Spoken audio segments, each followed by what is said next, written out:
नमस्कार, आपका पसंदीदा डिबेट शो देश का सवाल लेकर हाजिर हूं। मैं हूं मनीष अवस्थी। देश में कई फर्जी एनकाउंटर हुए हैं, मगर शायद ये पहली बार है जब किसी एनकाउंटर को लोग मिसाल बता रहे हैं। 4 लोगों के एनकाउंटर पर जश्न मना रहे हैं, वो इसलिए क्योंकि चारों ओर हैदराबाद को दिशा के साथ गैंगरेप और फिर उसे जिंदा जलाकर मारने का आरोप था। यही वजह है कि एनकाउंटर पर सवालों से ज्यादा शाबाशी मिल रही है। पुलिस कह रही है कि चारों आरोपी उसकी टीम पर हमला करके भाग रहे थे, मगर कई सवाल हैं ऐसा है जिसके जवाब उसके पास भी नहीं है। हम उन सवालों पर भी चर्चा करेंगे, साथ ही ये भी जानेंगे कि क्या आरोपियों के एनकाउंटर से हैदराबाद में इंसाफ हुआ। हैदराबाद पुलिस ने डैमेज कंट्रोल के लिए किया एनकाउंटर, गैंगरेप पर लोगों का गुस्सा शांत करने के लिए हुआ एनकाउंटर। इंसाफ में देरी के चलते एनकाउंटर को सही ठहरा रहे हैं लोग। पुलिस के पास कई सवालों के जवाब क्यों नहीं हैं? इन्हीं सभी सवालों पर चर्चा होगी, मगर आप पहले देखिए हमारी ये रिपोर्ट।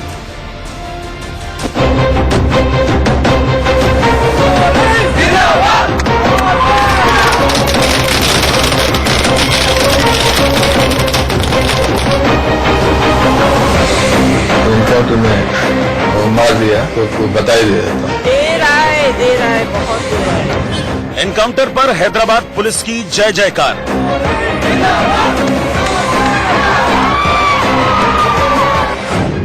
बलात्कारियों की मौत पर जश्न में बदला आक्रोश।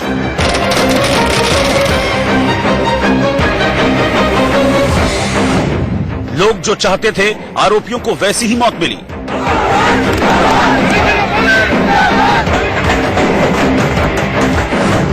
क्या डैमेज कंट्रोल के लिए हुआ एनकाउंटर?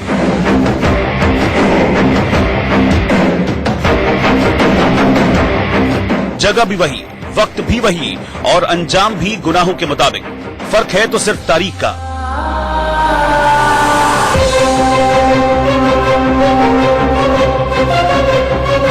सत्ताईस नवंबर की रात शमशाबाद टोल प्लाजा के पास गैंगरेप के बाद 28 नवंबर को हैदराबाद के शादनगर में नेशनल हाईवे 44 पर बने इसी पुल के नीचे 4 हैवानों ने वेटनरी डॉक्टर दिशा को जिंदा जला दिया था। जो पास गैंगरेप के बाद 28 नवंबर को हैदराबाद के शादनगर में नेशनल हाईवे 44 पर बने इसी पुल के नीचे 4 हैवानों ने वेटनरी डॉक्टर दिशा को जिंदा जला दिया था। जो 6 दिसंबर को करीब उसी वक्त इसी पुल के पास पुलिस एनकाउंटर में मारे गए, जब उन्होंने वारदात को रिक्रिएट करने के दौरान भागने की कोशिश की। स्टोन से, लकड़ी से और शार्प ऑब्जेक्ट से हमको अटैक करने स्टार्ट किया और हमारा दो पुलिस ऑफिसर से भी वेपन्स खींच लिया। तो हमारा ऑफिसर्स बहुत रिस्ट्रेन करते हुए उनको सरेंडर करने के लिए बताया, बट वो लोग सरेंडर नहीं किया। हमारे ऊपर फायरिंग भी किया, अटैक भी करे। सो बाद में हमारे लोग भी वो फायरिंग करना पड़ा। इन रिटेलिएशन के बाद हम बाद में चेक करें तो फायरिंग स्टॉप होने के बाद चेक करें तो 4 लोग बुलेट इंजरीज के साथ मर गए थे। 27 दिसंबर की सुबह नींद खुलते ही दिशा के साथ दरिंदगी की खबर सुनकर हर कोई दहल उठा था। महिलाओं की सुरक्षा और हैदराबाद पुलिस पर सवाल उठने लगे थे।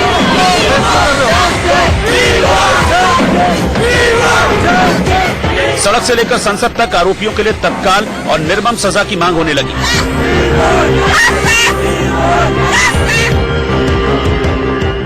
पेट्रोल करना चाहिए, फिर लारी खड़ा हुआ उन लोगों को ऐसे ही बोल के चले गया, फिर वो नहीं डाला, वो निकाले तो हमारा बच्चे का ऐसा नहीं होता था। पर ऐसा इस तरह की चीजें जब कुछ कंट्रीज में होती हैं, वहां पब्लिक इसको जस्टिस देती है।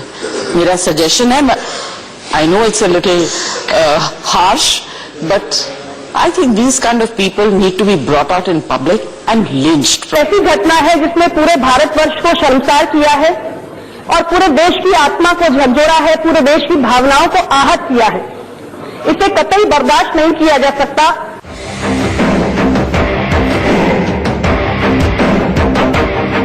मगर 6 दिसंबर की सुबह एनकाउंटर में उन दरिंदों की मौत की खबर से सवाल उठाने वाले लोग जश्न मनाने लगे।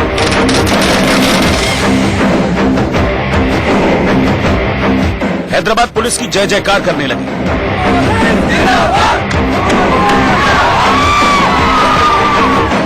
मिठाइयां बांटने लगे और शाबाशी देने लगे।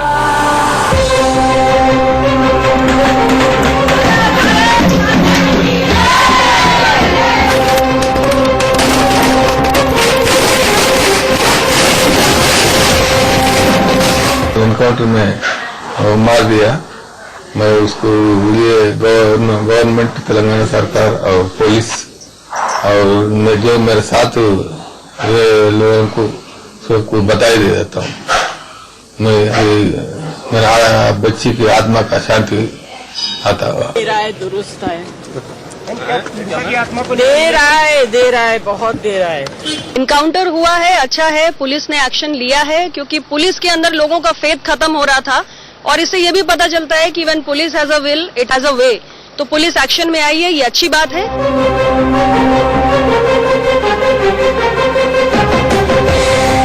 हैदराबाद पुलिस के साथ साथ अब तेलंगाना सरकार और सीएम के चंद्रशेखर राव की भी जय जयकार हो रही है। वो भी तब जबकि घटना के 2 दिन बाद एक शादी समारोह में शामिल होने के लिए केसीआर हर किसी के निशाने पर आ गए थे और सवालों का शोर बढ़ने लगा। तो 96 घंटे बाद पहली बार सीएम ने दिशा कांड पर अपनी चुप्पी तोड़ते हुए आरोपियों के लिए कड़ी से कड़ी सजा की बात कही थी, जिनके मंत्री अब ये कह रहे हैं कि सिस्टम बोलता नहीं करके दिखाता है। Lot of times, even though you want to effect immediate change, even though you want instant result, कल ही चाहिए, आज ही चाहिए, the current legislation sometimes will pose that impediment, the much needed, whatever much needed relief. Encounter का सच क्या है, ये जांच का मुद्दा है, मगर जो हुआ उससे 10 दिन में तेलंगाना सरकार और पुलिस दोनों की इमेज देश में फर्श से अर्श पर जा पहुंची है, जिससे समाज का एक तबका ये सवाल भी पूछ रहा है कि क्या एनकाउंटर को डैमेज कंट्रोल के लिए अंजाम दिया गया। Bureau report, India news.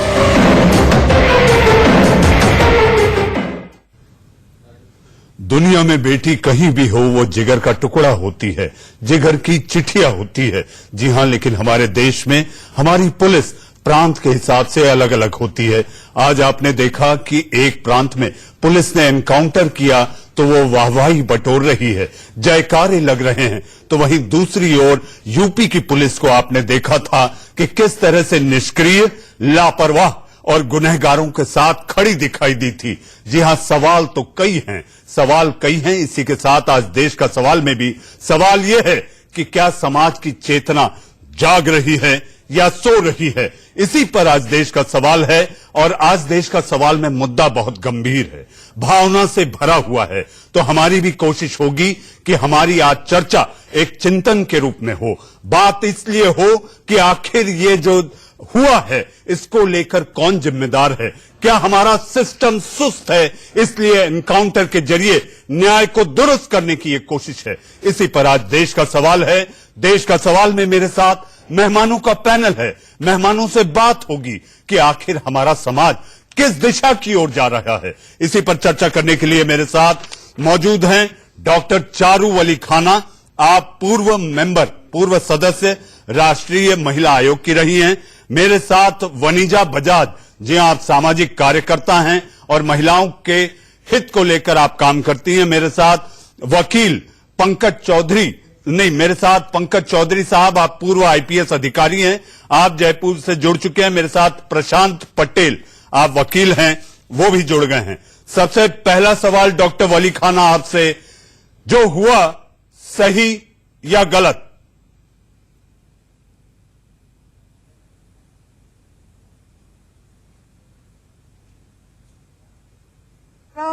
पेचीदा है क्योंकि जनता इतनी आक्रोश में थी, उनको चुप करने के लिए जो असली मुद्दा था क्या था, उससे धूल झोंकने के लिए ये एनकाउंटर किया गया है।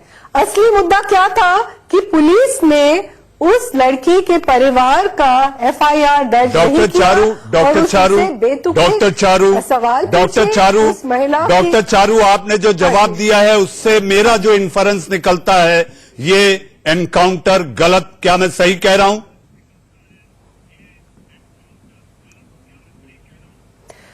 अभी तो लोगों को खून चाहिए, तो वो खून दिखाने के लिए, आक्रोश को चुप करने के लिए उन्हें ये किया है। लेकिन न ये न्याय का पालन है और ये दिखाता है कि जो सरकार है बिल्कुल निष्क्रिय है, क्योंकि एक दंड प्रक्रिया जो होती है वो पुलिस सब बंद कर दो, फिर कानून भी बंद कर दो, फिर तो हम मिडिवल एज में आते हैं, जो करे उस पर पत्थर मारो, गला काटो, हाथ काटो, जैसे सऊदी में होता है वैसे ही करें, फिर इतना सब कुछ महकमे रखने की जरूरत ही नहीं है। जी डॉक्टर चारू, मैं आपके पास आऊंगा। ढेर सारे सवाल हैं जिन पर चर्चा, चिंतन और बहस करना जरूरी है, लेकिन आज जो बहस होगी वो बहस राजनीति न करते हुए बहस इस पे हो कि हमारे समाज में सुधार कैसे हो, मानसिकता में बदलाव कैसे आए। इसी को लेकर पंकज चौधरी साहब, आप पूर्व आईपीएस अधिकारी हैं, भारतीय पुलिस सेवा को आपने सेवा दी है इस देश को, मुझे ये बताइए आज का जो ये एनकाउंटर है सही या गलत, वो आरोपी थे या दोषी?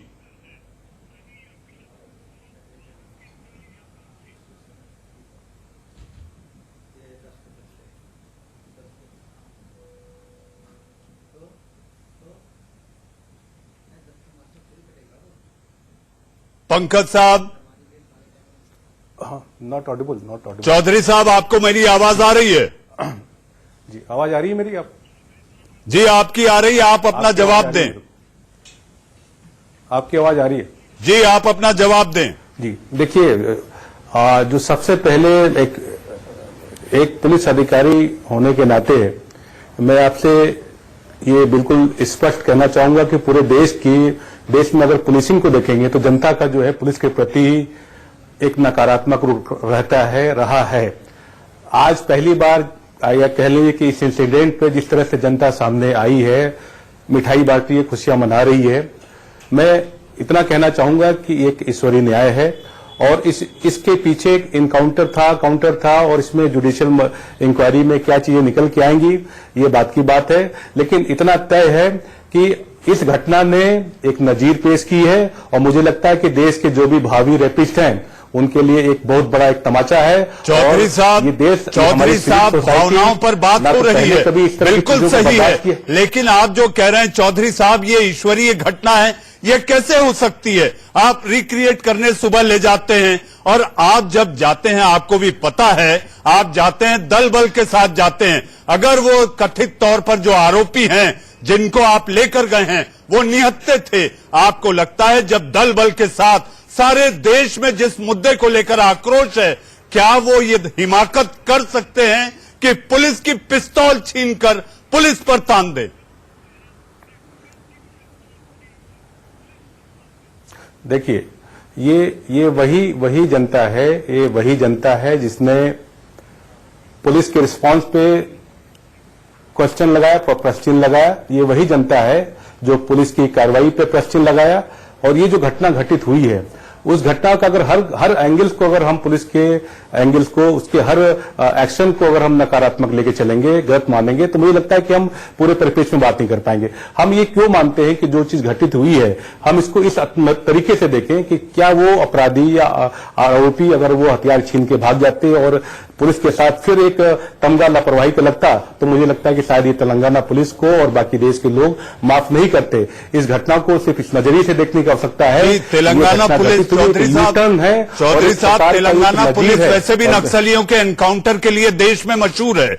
नक्सलियों का एनकाउंटर करना तेलंगाना पुलिस बखूबी जानती, और खासकर जिनकी देखरेख में आज एनकाउंटर हुआ वो तो वैसे भी 2008 में इस तरह की चीजों के लिए जाने जाते हैं। तो ये शक के दायरे में है। मैं यहां कोई नहीं, यहां मौजूद पैनल का हर सदस्य यहां पर ये नहीं कि जजमेंटल होकर बात करेगा, हम केवल चर्चा कर रहे हैं। वनीजा बजाज जी, आप महिला कार्यकर्ता हैं, आप महिलाओं के हक के लिए लड़ती हैं, आपको लगता है जो आज हुआ सही या गलत? देखिए, इसमें दो पहलू हैं। पहला पहलू, क्या ये सेल्फ डिफेंस में इनकाउंटर हुआ तो बिल्कुल सही है, लेकिन ये कभी पता ही नहीं चलेगा क्योंकि जितनी भी कार्रवाई हो जाएगी ये कभी प्रूव नहीं हो सकता कि ये फेक इनकाउंटर था कि रियल इनकाउंटर था। अब अगर हम इसे एक बार जिस तरीके से हम जश्न मना रहे हैं, अगर हम इसको फेक इनकाउंटर अगर हम इसको मानते हैं तो मेरी नजरिए में ये बहुत ही गलत हुआ। ये कोई डेमोक्रेसी का कोई एग्जाम्पल नहीं है, ये हमारे सिस्टम पे बहुत बड़ा तमाचा है।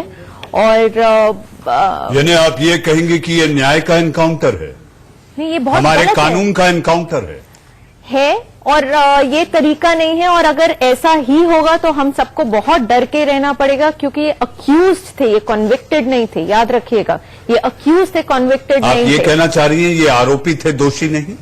दोषी तो अभी प्रूव ही नहीं हुए ना, चार्जशीट तो अभी फाइल दोषी नहीं भी हुई। होते तो क्या पुलिस को ये अधिकार? होते तब डिसाइड करते। ये बहुत प्रीमेच्योर डिसीजन है कि उनका इनकाउंटर होना चाहिए, उनको फांसी लगनी चाहिए, नहीं लगनी चाहिए, हम नहीं डिसाइड कर सकते। एक सिस्टम बना हुआ है और उस सिस्टम को नजर में रखते हुए ही ये पूरी कार्रवाई होनी चाहिए थी।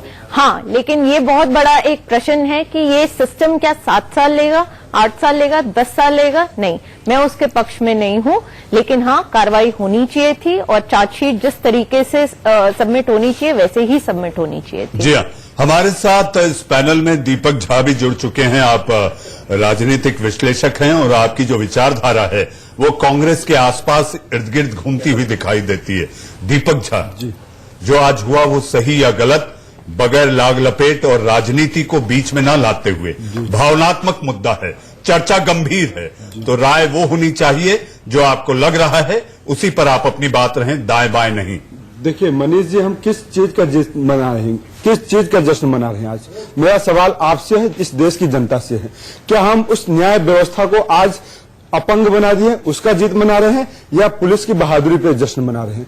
बात ये नहीं है, हमारे देश में हर आए दिन बलात्कार हो रहे हैं, उन्नाव से लेके कन्नौज से लेके यूपी, बिहार, दिल्ली, हर जगह हो रहे हैं। तो क्या हम किस सारे बलात्कारियों को एक से मौत के घाट उतार दें? जैसा कि मेरे बगल में बैठी है महिला, इन्होंने बहुत अच्छी बात बोली है कि आज अगर ये फेक एनकाउंटर है तो शर्मनाक है हमारे सिस्टम। ये जांच के बाद सामने आएगा। जांच के बाद अगर पुलिस ने सेल्फ डिफेंस में चलाई है तो ठीक है, लेकिन सवाल कई उठते हैं कि वो कितने पुलिस बल के साथ गए थे, उनकी हिम्मत कैसे हो गई, ये सारे सवाल है। लेकिन हमें आज सोचना पड़ेगा खुलेआम, जब मैंने एक शब्द बोलूंगा, सत्ता में बैठे हुए लोग जब बलात्कारियों की तरह सहभागी हैं तो उनसे उम्मीद करना बहुत नाजायज होगा आज की डेट पे। तो इसलिए न्याय व्यवस्था को अपंग बना देते हैं और पुलिस को पूरी तरीके से वो लोग कंट्रोल करते हैं। आप उदाहरण के तौर पे ले लीजिए, आज सीबीआई ने 30 हजारी कोर्ट में बोला है कि कुलदीप सेंगर बलात्कार के केस में लिप्त थे 4 जून 2017 में। तो जब ये साबित हो जाता है तो आप 7 साल 7 महीने क्यों लगाते हैं? 45 दिन का एक ट्रायल कोर्ट फास्ट ट्रैक बनाइए और सजा सुना दीजिए। देखिए, ये जवाब भी मैं आप ही से पूछूंगा, इसका जवाब भी आप ही से लूंगा दीपक झा, क्योंकि बीजेपी की प्रवक्ता अभी तक जुड़ नहीं पाई है। बीजेपी का कोई भी नुमाइंदा अभी तक देश का कोर्ट फास्ट ट्रैक बनाइए और सजा सुना दीजिए। देखिए, ये जवाब भी मैं आप ही से पूछूंगा, इसका जवाब भी आप ही से लूंगा दीपक झा, क्योंकि बीजेपी की प्रवक्ता अभी तक जुड़ नहीं पाई है। बीजेपी का कोई भी नुमाइंदा अभी तक देश का सवाल में नहीं जोड़ पाया है। तो मैं सवाल आप ही से लूंगा कि आखिर आपकी अदालतों की हालत क्या है? क्या वहां पर जजेस हैं? पूरी बेंच क्यों नहीं होती? पेंडेंसी ऑफ मैटर क्यों होता है? तो ये विलंब की जो वजह है, इसके लिए राजनीति जिम्मेदार है, पॉलिटिकल विल नहीं है। आप देखिए कि बड़े बड़े हाई कोर्ट में जजेस की वैकेंसी फिल नहीं की जाती और आप न्याय की बात करते हैं। मेरे साथ परेश पटेल जी हैं। परेश जी, आपको क्या लगता है, सही या गलत? पुलिस के पास कई सवालों के जवाब नहीं मिलेंगे। आप वकील हैं, आपके साथ हमारे पैनल में पुलिस अफसर भी बैठे हैं।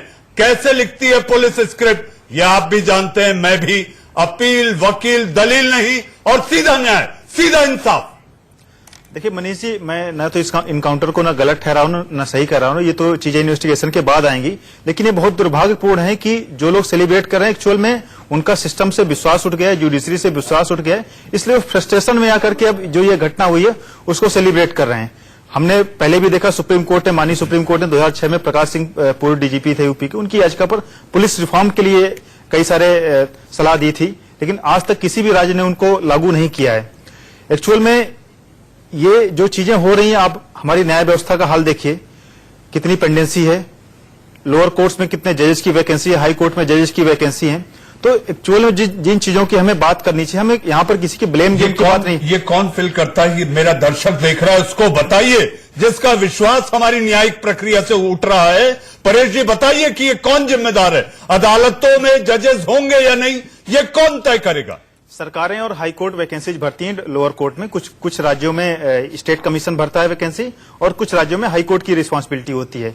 तो ये सरकारों को हमें तय करना पड़ेगा, हमें व्यवस्था को बनाने के लिए कि जनता का विश्वास बना रहे। इनकाउंटर सोल्यूशन नहीं है। हो सकता है कि प्रेशर में पुलिस, मीडिया और पब्लिक का प्रेशर में आके उन्होंने इनकाउंटर किया हो ताकि जो अपने ऊपर दबाव है उसको कम किया जाए, लेकिन ये लॉन्ग टर्म सोल्यूशन नहीं है। हमें एक मैकेनिज्म बनाना पड़ेगा किस तरीके से ये सुरक्षा दी जाए और अपराधियों के मन में भय व्याप्त हो। अब 7-7 साल तक सुप्रीम कोर्ट से फांसी हो जाती है, उसके बाद मर्सी पिटीशन दाखिल करते रहते हैं। तो ये अगर जस्टिस जो डिले होगा तो जस्टिस डिनाइड के बराबर है। परे जी, डॉक्टर चारू वली खाना भी हैं। जी हाँ, आप पूर्व सदस्य रही हैं राष्ट्रीय कमीशन महिला आयोग की। डॉक्टर चारू, मेरा आपसे एक सवाल जो बनता है वो ये कि आपको लगता है कि इमेज मेकओवर के लिए सरकारें जो होती हैं वो इस तरह के एनकाउंटर करवाती हैं? अभी आपने इंडिया न्यूज पर देखा एक तस्वीर में केसीआर पुलिस आयुक्त का फेलिसिटेशन करते हुए, पुलिस आयुक्त का सम्मान करते हुए। तो आपको लगता है कि ये इमेज मेकओवर के लिए, डैमेज कंट्रोल के लिए देश में हाहाकार मचा था, आक्रोश जारी था, इसलिए सरकारें भी कई बार इस तरह की चीजें करवाती हैं? इस हादसे में तो मैं डेफिनेटली कह सकती हूँ, मुझे लगता है कि ये जो आप कह रहे हो डैमेज कंट्रोल के तरीके हैं, क्योंकि बार बार बात आ रही थी कि क्यों नहीं सीएम ने कुछ कहा, क्यों नहीं सीएम वहां गया, क्यों नहीं, और क्या हो रहा है पुलिस कमिश्नर ने कि अपने क्यों नहीं कंट्रोल लीडरशिप क्यों नहीं दिखा रहा कि जो थानों में है पुलिस जो है रजिस्टर नहीं कर रहा एफआईआर। तो इतना जब लोकल आक्रोश बढ़ता गया तो मुझे लगता है ये डैमेज कंट्रोल करने के लिए, वही मैंने कहा, लोगों की आंखों में धूल झोंकने के लिए। अब आप कह रहे हैं कि वो आरोपियों ने उनकी पुलिस वालों के वेपन्स छीन लिए। मुझे बताइए कि ऐसे इतने अनप्रोफेशनल हैं कि पुलिस जो घूम रही है दिल्ली में भी है और जगह भी है, कोई भी उनका उठा के वेपन उनसे छीन सकता है। वो आम आदमी जो आरोपी थे, जो दोषी थे, वो आम आदमी थे, वो कोई प्रोफेशनल किलर्स नहीं थे।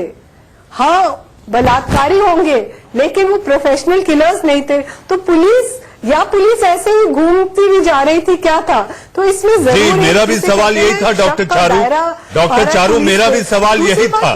मैंने भी यही सवाल किया जो आपके मन में कौन रहा था कि आखिर क्या पुलिस चीज जी हाँ जी आप कुछ कहना चाह रही हैं तो कहिए, फिर मैं वनीजा, दीपक और प्रशांत के पास जाऊं। बहुत ही जिसे कहते हाँ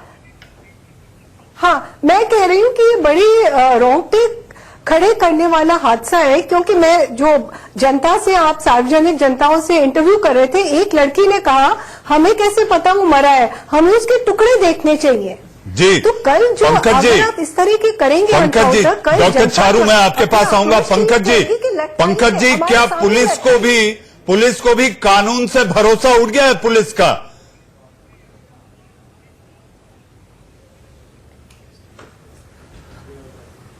देखिए, मैडम ने कहा कि ये चारों आरोपी जो है हैबिचुअल क्रिमिनल नहीं थे।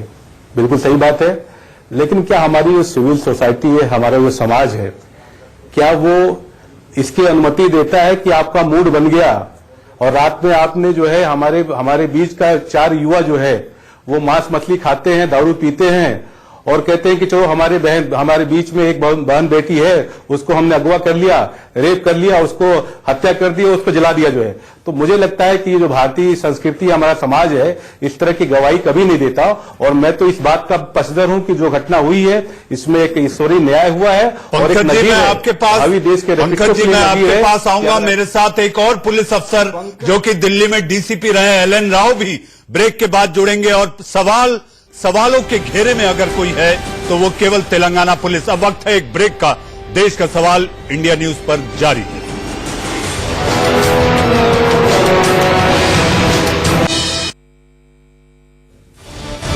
देश का सवाल में एक बार फिर आपका स्वागत है। जी हां, मेरे साथ मेहमानों के क्रम में मेरे साथ एल.एन. राव, पूर्व डीसीपी दिल्ली पुलिस भी जुड़ चुके हैं। तो आइए पहला सवाल राव साहब आपसे। आज ये हमने तय किया है कि आज चीख पुकार नहीं होगी, आज केवल चर्चा, चिंतन और गहन चिंतन होगा कि आखिर ऐसी कहां खामियां हैं जिसके चलते इस तरह की घटनाएं हमारे देश में हो रही हैं। क्या हमारा न्याय, हमारा कानून और न्यायिक व्यवस्था जागेगी? समाज में एक नई चेतना की जरूरत है, उसी पर आज है ये देश का सवाल। राव साहब, पुलिस ने आखिर ये जो किया सही या गलत? और आपको लगता है कि जब शमशाबाद पुलिस स्टेशन से अदालत ले जा रही थी इन चारों आरोपियों को, तो वहां जो हैदराबाद के लोगों का आक्रोश था, जो गुस्सा था, उसको शांत करने के लिए किया गया ये एनकाउंटर? नहीं, मैं इस बात से सहमत नहीं हूं, क्योंकि एनकाउंटर कभी किया नहीं जाता है, एनकाउंटर हो जाता है। अब एक मैं आपको बता दूं, एनकाउंटर की कोई डिक्शनरी में कोई परिभाषा नहीं होती। एनकाउंटर का मतलब है कि कोई भी पुलिस ऑफिसर या किसी और के साथ में कोई ऐसा उसके ऊपर ऐसा अटैक हो रहा हो जिससे उसकी जान जा सकती है।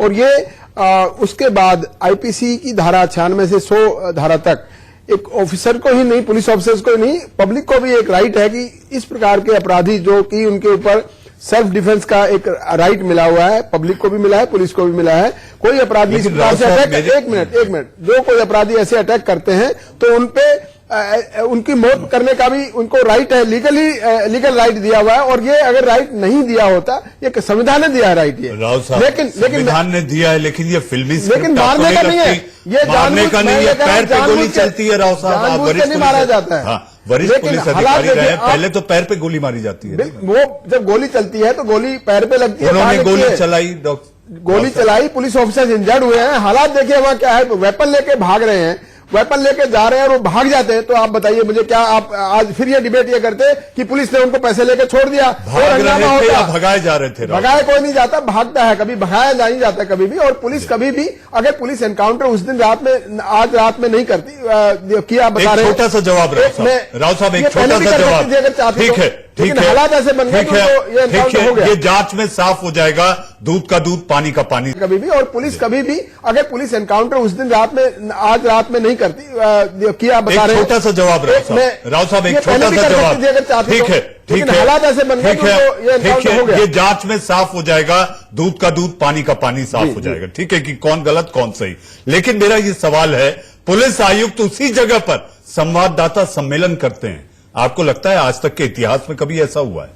देखिए, संवाददाता सम्मेलन करना पुलिस का एक प्रोरोगेटिव, वो कहां करते हैं, कहां करते हैं। हो सकता है उनको ये भावना, पब्लिक की भावना से अटैच किया हुआ ये बात समझी हो कि वहीं पे करें हम, तो वो ये कोई ऐसी कोई गलत इसमें नहीं है, इलीगल काम नहीं है इसमें कि वहां पे प्रेस कॉन्फ्रेंस क्यों किया, ऐसा कोई इलीगलिटी नहीं है। लेकिन मैं एक चीज और देखना चाहता हूं, जो आज के जो मानवाधिकार के लोग यहाँ पे इकट्ठे होकर पूरे देश में शोर मचा रहे हैं, क्या पुलिस ऑफिसर अगर कोई इंजर्ड हो जाता है, मर जाता है, उसका मानवाधिकार नहीं है? क्या वो जो रेप पीड़िता की डेथ हो गई और उसके बाद उसको रेप करने के बाद मार दिया, मार के जला दिया, उसका कोई जीने का अधिकार नहीं है? हर आदमी का मानव अधिकार है। लेकिन हम कितने मानव अधिकार, कितने रेप विक्टिम्स से घर पे जांच में अगर ये आ गया राव साहब कि पुलिस दोषी है, तो वो 4 जानों का क्या जो चली गई, ये भी तो बताइए आप। मजिस्ट्रेट इंक्वायरी हो रही है, मजिस्ट्रेट इंक्वायरी में अगर ये आ गया, ऐसा नहीं है कि मैं एनकाउंटर को सपोर्ट करता हूं, लेकिन एनकाउंटर की इंक्वायरी मजिस्ट्रेट कर रहे हैं, अगर वो उसके बाद रिपोर्ट में अगर गलत आएगा तो पुलिस अफसर जिम्मेवार है, वो भुगतेंगे। जी,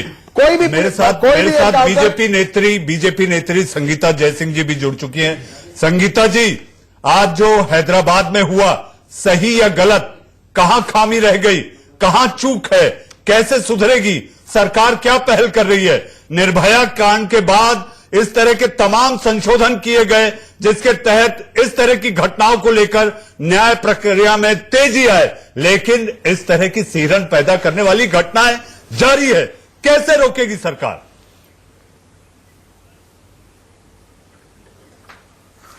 देखिए, मैं एक बात कहना चाहती हूं कि मेरे को थोड़ा अचंभा लग रहा है कि आपकी हमदर्दी ज्यादा उन लोगों के साथ है जो इनकाउंटर में मारे गए, ना कि जिस लड़की के साथ इतना भयानक कांड हुआ। सर, संगीता जी, मैं हाथ जोड़ के कह रहा हूं, बात हमदर्दी की नहीं, बात इस देश के कानून की है, बात इस देश के विधान की है।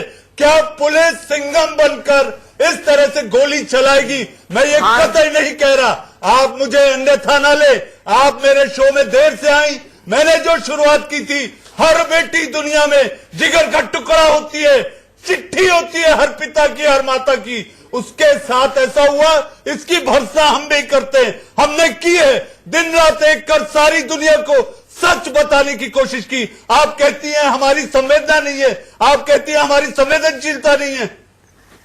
भाई साहब, मेरी बात भी थोड़ा सुन लीजिए। मेरी बात थोड़ी सुन लीजिए भाई साहब। अभी आपके पुलिस ऑफिसर ने बोला कि ये कांड कैसे हुआ। अगर ये लोग बंदूक और पिस्टल्स उठा के भागेंगे तो लॉ एनफोर्समेंट एजेंसीज क्या करेंगे? उनको भी तो उनको रोकने का प्रयत्न करना ही पड़ा। और इनकाउंटर फिर कैसे होते हैं? बिरयानी खिला रही है कुलदीप सिंह सेंगर को, विधायक को। उत्तर प्रदेश में आपकी पुलिस फिर क्या कर रही है? उनको भी ले जाते सड़क पे, उनको भी भागने का मौका देते। वहां भी कहते हैं कि एनकाउंटर हो गया, विधायक मारा गया। कुछ ऐसा वहां भी करते क्या? प्रधानमंत्री जी से बड़ी उम्मीद थी। जिस दिन उन्होंने नारा दिया था बेटी बचाओ बेटी पढ़ाओ, अभी भाई साहब अभी हुआ नहीं है। और आपके सारे के सारे लोग रेप केस में फंस रहे हैं। पॉलिटिक्स नहीं है तो कैसे मीडिया को कैसे ब्लेम कर सकते हैं? मामला है, कैसे मीडिया को मामला है, इसको पॉलिटिसाइज ना करें। अपनी बात पूरी करने दीजिए, मैं आपके पास आ रहा हूँ। संगीता जी आप अपनी बात पूरी करें। भाई साहब जो हादसा भी हुआ नहीं है उत्तर प्रदेश में, उसको आप हाइपोथेटिकली क्यों इमेजिन कर रहे हैं कि वो होगा? अगर हैदराबाद में हुआ है तो उसका ये मतलब नहीं है कि उत्तर प्रदेश में भी वैसे ही होगा। हॉस्पिटल में आई है। और मैं आपको एक बात कहना चाहती हूँ। जी संगीता जी आप जवाब पूरा करें।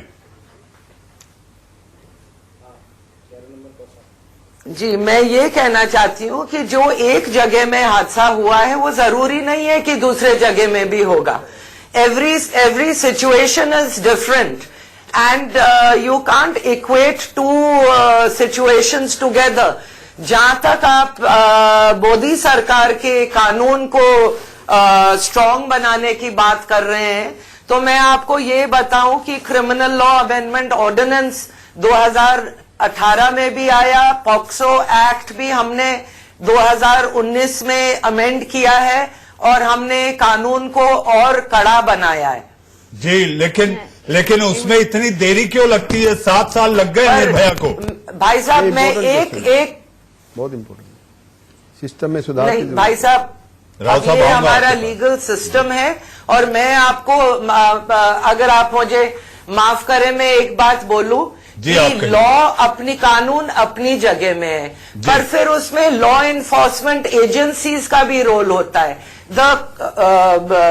इन्वेस्टिगेशन की क्वालिटी क्या है, प्रोसिक्यूशन की क्वालिटी क्या है, उसके ऊपर भी भाई साहब बहुत बातें डिपेंड करती हैं। संगीता जी आप बने रहिए। और भी सवाल है आपसे। प्रशांत पटेल, जैसा कि अभी संगीता जी ने कहा कि हमारे investigative system, criminal justice system से तो लोगों का भरोसा उठ गया है, इसलिए ऐसी घटनाएं हो रही हैं। आपको लगता है कि कहीं ना कहीं सरकार तो को पहल करे, कानून बनाकर आखिर 7 साल लग रहे हैं, तो उस फास्ट ट्रैक कोर्ट की हैसियत और अहमियत क्या रहेगी? निश्चित तौर पर मनीष जी इसमें सरकार और जुडिशरी दोनों को मिलकर के काम करना पड़ेगा। बड़े जुडिशियल रिफॉर्म्स की जरूरत है। आप देखिए हम 2019 से बैठे हुए, लेकिन हमारा आईपीसी कब का है? 1860 का। पुलिस एक्ट कब का है? 1861 का। एविडेंस एक्ट कब का है? 1872 का। अंग्रेजों ने पुलिस एक्ट बनाया अपनी सुविधा के लिए बनाया, अपनी सुरक्षा के लिए बनाया। लेकिन क्या हमें लगता है कि जो आज जो पुलिस काम कर रही है क्या वाकई में जनता की सुरक्षा के लिए, सेवा के लिए काम कर रही है? आज के समय में उन सारे एक्ट्स में बदलाव होना चाहिए, अमेंडमेंट होना चाहिए या रिपील करके नए एक्ट आने चाहिए। और जहां तक बात है, हम अगर विदेशों से कंपेयर करते हैं, वहां के लॉ एंड ऑर्डर से बात करते हैं, यूएस से कंपेयर करते हैं, ऑस्ट्रेलिया से, यूके से कंपेयर करते हैं, वहां पर पॉलीग्राफ, नार्को और ब्रेन मैपिंग लॉज हैं। वो लॉज हमारे यहाँ आने चाहिए। उन्नाव की घटना हुई 2 दिन पहले, जो घटना हुई तो हमारे यहाँ है प्रशांत जी। मैं पॉलीग्राफ, ब्रेन मैपिंग और नार्को के लॉ नहीं है। 2 दिन पहले जो विक्टिम थी उन्नाव केस में, उसको बेल मिल गई रेप केस उनके आरोपियों को, और उन्हीं आरोपियों ने जेल से निकल के उस लड़की को जला दिया। अगर ये सारे कानून स्ट्रिक्ट कानून हो तो उनको बेल ना मिलती है।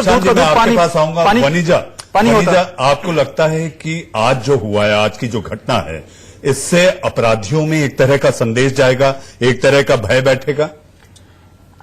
अगर सिर्फ रेप जब तक उस महिला का पूरा परिवार नष्ट नहीं हुआ, तब तक आप सोच सकती हैं कि एक महिला के लिए इन परिस्थितियों में कितना मुश्किल होगा और कितना धैर्य होगा उनमें कि वो लड़ाई लड़ रही हैं।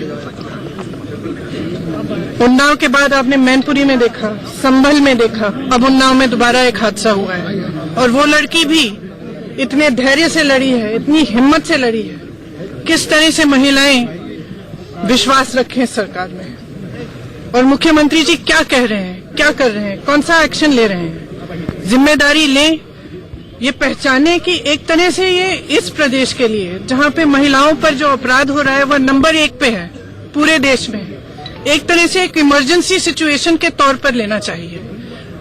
और एक मेरा सुझाव है उनके लिए कि अपने ऑफिस में एक ऐसा सेल बनाएं जहां पे हर एसपी को, हर डिस्ट्रिक्ट के एसपी को वो नंबर दिया जाए कि जब एक महिला की कंप्लेंट आती है तो डायरेक्टली मुख्यमंत्री जी के ऑफिस में उसकी इत्तला करें और 24 घंटे के अंदर अंदर वो एफआईआर दर्ज हो, 24 घंटे के अंदर अंदर उस लड़की को सुरक्षा मिले।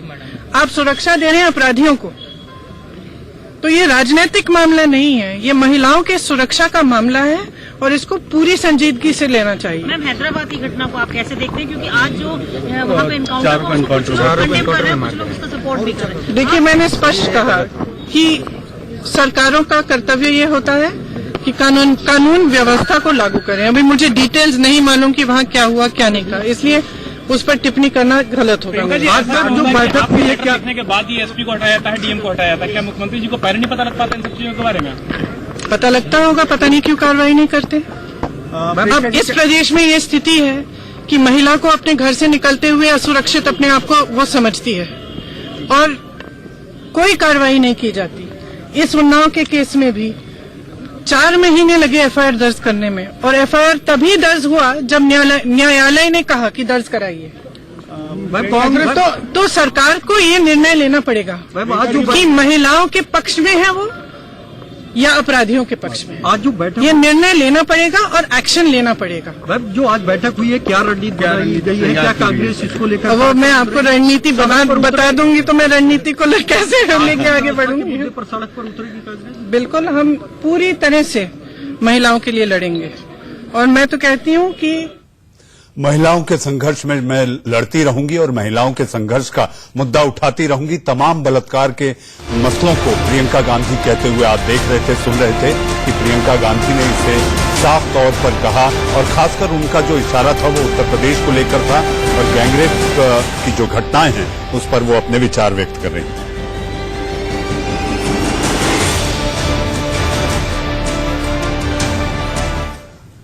वनीजा, आप अभी प्रियंका गांधी को सुन रही थी, आपको लगता है कि जो वो कह रही थी उसके पीछे उनकी संजीदगी, उनकी गंभीरता साफ तौर पर दिख रही थी? कुछ हद तक हाँ, लेकिन कुछ चीजें हैं जो प्रैक्टिकल होती हैं। यहाँ पे हम ऐसे कोर्ट्स की बात कर रहे हैं जहाँ there are millions of cases to one जज। वो कह रही हैं कि डायरेक्ट आप चीफ मिनिस्टर के ऑफिस में जाए और एक सेल बनाएं, तो कहाँ तक वो प्रैक्टिकल है या नहीं प्रैक्टिकल है वो तो जो लोग इसको हैंडल करते हैं वो बेस्ट बता पाएंगे। लेकिन मैं एक चीज कहना चाहूंगी कि हमारी कंट्री में रेप होता है, सब जंतर मंतर पे पहुंच जाते हैं एंड कैंडल जला के बोलते हैं। मैं अपनी बहस के आखिरी पड़ाव में हूं, संगीता जी हैं। संगीता जी, आपने प्रियंका गांधी को सुना? उन्होंने जब हैदराबाद की घटना पर पूछा गया तो उन्होंने ये कहा कि ये कानून का काम है, कानून देखेगा। उस पर उन्होंने ज्यादा कुछ नहीं कहा, लेकिन यूपी पर इशारा उनका सीधे तौर पर साफ था।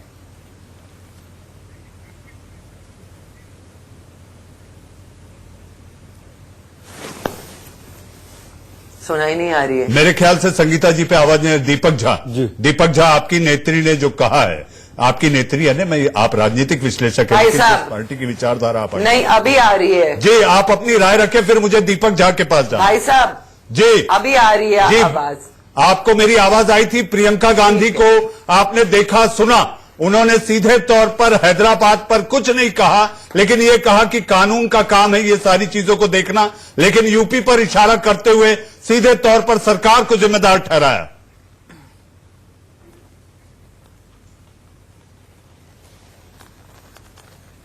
फिर काट दिया आपने। नीतू डबास, संगीता जी आप बने रहिए। नीतू डबास बीजेपी का पक्ष रखने के लिए बड़ी देर कर दी आज आते आते। मसला ऐसा था, आज देश आपको सुनना चाहता था। आपने प्रियंका गांधी को देखा और सुना, सीधा इशारा उन्होंने गैंगरेप को लेकर या बलात्कार के तमाम मसलों को लेकर यूपी पर इशारा किया है।